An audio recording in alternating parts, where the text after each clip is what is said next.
Prohibida la blasfemia. Eso es lo que te va a pasar si te vas de viaje con una moto de 125 y terminas rompiendo el motor y te quedas tirado. La primera modificación que yo haría con una moto de 125 es hacerle un mantenimiento específico para el motor utilizando aceites de primerísima calidad. Hay un error muy común, muy difundido, en que como son motores con muy poquita potencia, cualquier aceite de cualquier tipo, aunque sea de mala calidad, es suficiente, pues como no tienen potencia, pues no necesitan aceites de calidad. Eso es un error máximo, de hecho es todo lo contrario. Si tú tienes un motor con muy poca potencia, vas a estar exigiéndole siempre al máximo, con lo cual vas a llevarlo siempre al límite. Eso con las motos potentes no ocurre, pero con unas motos pequeñas vas a ir siempre al límite, con lo cual el aceite que utilices va a tener que ser de primerísima calidad. Y esa es la primera modificación, entre comillas, que no te va a costar dinero, porque es simplemente el mantenimiento periódico que te preconiza el fabricante, pero hacerlo con el mejor aceite que podáis encontrar en el mercado para ese motor específico. Cada motor de cada moto tiene unas características, habrá que estudiar esas características y buscar el mejor aceite para ese motor. Esa es, sin ningún género de dudas, la primera modificación que hay que hacer con un motor de 125 si quieres viajar y hacer tiradas de larga distancia como estamos haciendo nosotros en este viaje, en el que nos vamos a meter en 2 días en casi 1000 kilómetros. Voy a continuar el viaje y en la próxima parada os voy a indicar tema de ruedas. ¿Qué ruedas hay que llevar para un viaje de larga distancia con motos de 125? No valen cualquier rueda. Y estas, ya os digo que no valen. La próxima parada os explico por qué. Venga chicos, seguimos la ruta, vamos a ello. Lo bueno de estas ruedas es que no se gastaban nunca, claro. Macizas de hierro. Pero eso no ocurre con nuestra moto. ¿Qué modificación haría yo en mi moto de 125 para viajar? Sin ningún género de duda, aprovecharía para cambiar de ruedas. ¿Por qué? Estas ruedas no son para nada las que yo utilizaría para hacer viaje de larga distancia. Son ruedas mixtas para on-off, 80-20 aproximadamente. Pero el problema que tienen este tipo de ruedas es que ofrecen muchísima resistencia al avance, al deslizamiento, con lo cual nos van a limitar velocidad en unas motos que ya de por sí tienen muy poquita potencia, con lo cual vamos a tener que hacer todas aquellas mejoras que favorezcan el avance y con ello conseguir una velocidad adecuada y estable con el menor consumo posible de potencia, puesto que van muy justitos. Así que sin ningún género de dudas, una de las modificaciones que yo haría en una moto de 125 para hacer viajes de larga distancia, sustituir las ruedas.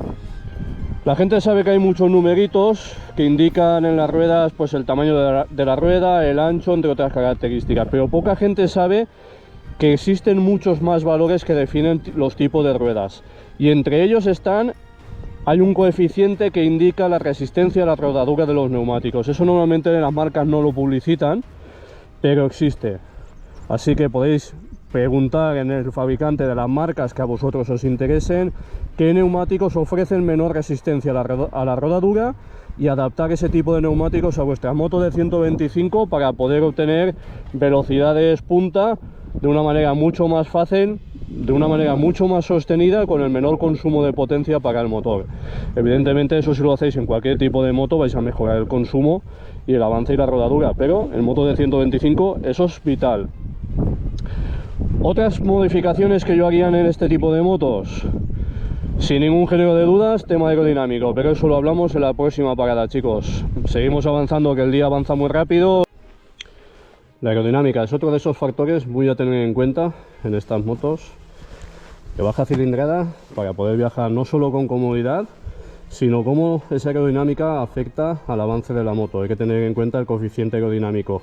Y dentro de la fórmula del coeficiente aerodinámico, el frontal o la superficie frontal que tiene el vehículo, sea cualquier vehículo, incide muy directamente sobre su capacidad aerodinámica. Por lo tanto, si empezamos a poner pantallas enormes para manos, deflectores, si empezamos a aumentar el espacio frontal, vamos a incidir muy directamente y de manera muy negativa en el avance de la moto, con lo cual la aerodinámica es vital. Así que antes de poner una pantalla súper grande, mejor poner un deflector arriba y cuidar mucho todos aquellos objetos que sobresalgan de la moto.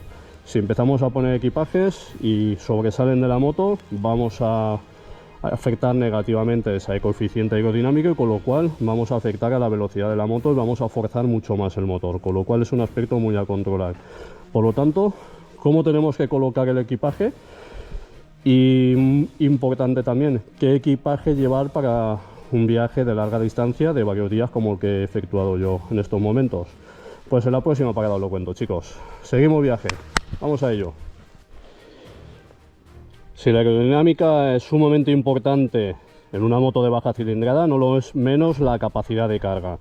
Así que vamos a llevar el menor peso posible, y sobre todo no lo vamos a llevar con alforjas laterales que sobresalgan y empeoren el coeficiente aerodinámico. Es decir, a ser posible lo tendremos integrado dentro de la línea del eje de la moto para que no perjudiquen el coeficiente aerodinámico. Así que una de las posiciones que yo utilizo frecuentemente es en el asiento del pasajero. Podemos llevar una mochila perfectamente ubicada en esta posición y va a estar detrás de nosotros y no va a afectar al coeficiente aerodinámico. Peso, capacidad de carga, hay que llevar el menor peso posible, eso es vital en estas motos de poca potencia. Hay que llevar lo justo, necesario e imprescindible que vayamos a necesitar. Así que es importante saber qué cosas vamos a necesitar y qué no. Si no tenéis la experiencia, si nunca habéis hecho ningún viaje, pues os voy a contar las cosas básicas que yo llevo y cómo confeccionar una lista para hacer vuestro equipaje y llevar vuestras cosas, pero eso será en la próxima parada. Venga chicos, continuamos la ruta. Bueno, como estábamos diciendo, era vital una buena aerodinámica, no poner objetos voluminosos por fuera de la moto para que no afecten a esa aerodinámica, porque todo ello afecta mucho a la escasa potencia de estos modelos. Así que hay que tener también en cuenta el equipaje que llevamos y el peso, hay que llevar el menor peso posible. Por lo tanto, ¿cómo confeccionar el equipaje si es tu primer viaje con una moto de 125, nunca has hecho un viaje y no sabes qué llevarte? Muy sencillo, haz una lista por orden de importancia de todas las cosas que te quieras llevar. Cuando termines la lista, coge el 50% de las cosas menos importantes y elimínalas de la maleta. Llévate solo la primera mitad. Vete de viaje y cuando vuelvas de viaje, revisa la lista y todos aquellos objetos que no hayas utilizado, elimínalos de la maleta para tu próximo viaje. Si durante el viaje hay algún objeto, no que lo hayas echado de menos, sino que realmente lo hayas necesitado, puedes incluirlo en la lista. Esa es la mejor manera de hacer un equipaje de cosas realmente imprescindibles. No podemos llevar objetos que no vayamos a utilizar porque es peso. En una moto vamos a tener un espacio muy limitado en cuanto a volumen y en una 125 muy limitado en cuanto a potencia, con lo cual hay que eliminar al máximo el peso a llevar en estas motocicletas de 125. Bueno, fíjate, quedan cosas muy importantes que no me ha dado tiempo a hablar en estos 2 días de viaje, así que bueno, en la próxima parada os lo cuento. Continuamos viaje, vamos a ello. Existen muchos propietarios de estas motos de 125 que las utilizan como una herramienta de trabajo diario y que sueñan con el día en que puedan comprar una moto de alta cilindrada para poder viajar. Hoy en día esta moto de 125 tiene una fiabilidad impecable para poder viajar, con lo cual no hay ningún problema en recorrer largas distancias con ellas. En realidad, comparar diferentes cilindradas siempre resulta complicado, coger motos de gama alta con mucha cilindrada y compararla con una 125.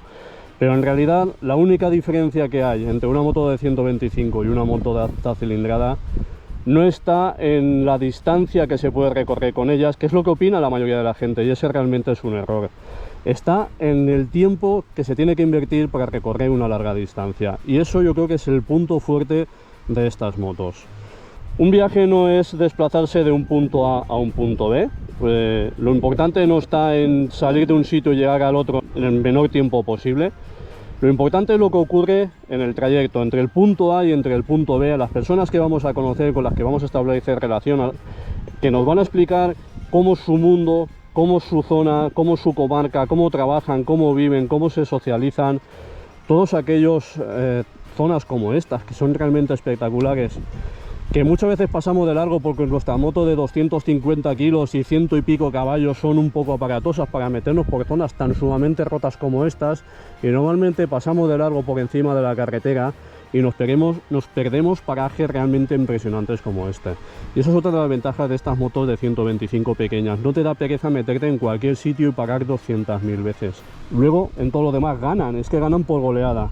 En cuanto a ecología y consumo, no llegan a los 3 litros de consumo. O sea, son súper económicas para viajar. No hay ninguna moto de alta cilindrada ni de gama alta que pueda competir con eso. Son baratísimas comparadas con motos de gama alta. Por 3.000 euros puedes tener una moto de estas. Y la pérdida de valorización que va a tener en 2, 3, 4 años es mínima. En realidad todos son ventajas siempre y cuando tengas un concepto de viajar tranquilo, viajar sin prisas y disfrutar plenamente del viaje. Si estás obsesionado en salir de un punto A a un punto B en el menor tiempo posible, evidentemente esta no es tu moto. Todos aquellos que la tenéis, o aquellos que no la tenéis, que soñáis con tener una moto para viajar, pero no tenéis el presupuesto para compraros una moto de alta cilindrada, os podéis plantear muy seriamente este tipo de moto. Tiene sus pros, tiene sus contras. Vais a tener que valorarlos, pero en cuanto a fiabilidad, que es el componente vital y el más importante, estáis plenamente cubiertos. Estas motos hoy en día tienen una tecnología, los motores están sumamente probados que no van a dar ningún problema, siempre y cuando tengan agua y aceite, estos motores no rompen, con lo cual la fiabilidad es total. Realmente me ha gustado mucho el concepto de viajar tranquilo, viajar sin prisa, viajar a una velocidad en la que tú vas pendiente del paisaje y no vas pendiente del cuenta kilómetros, de no pasarte de velocidad o de que te pongan multas. Es una moto racional, es una moto popular y es una moto, aunque ya sé que muchos decís que los scooters no son motos. Bueno, hay motos de 125 si no os gustan los scooters. Para mí la motoneta es un concepto que a mí personalmente me encanta, una capacidad de carga imbatible sin tener elementos extraños fuera que te afecten no solo a la estética sino al comportamiento de la moto y que te permiten parar en cualquier sitio y dejar la moto con todo tu equipaje realmente protegido. Opciones hay 1000, estudiar cuál es la vuestra y chicos, aquellos que sois jóvenes y no tenéis presupuesto, ni siquiera tenéis el carnet para motos grandes, esta es una de vuestras opciones. Si eres un piloto ya maduro que ya está cansado de las motos grandes, esta puede ser una de tus opciones para no abandonar las motos. Es una opción real, es una opción que existe y que te permite relacionarte con la gente de una manera en que a mí, me encanta relacionarme con la gente cuando hago viajes y yo creo que nunca me he sentido tan cerca de las personas como con esta moto. Con moto de gran cilindrada, de gama alta, como te mira, la gente te mira así un poco a la distancia, con reservas y luego se van acercando a ti, pero cuando te van conociendo.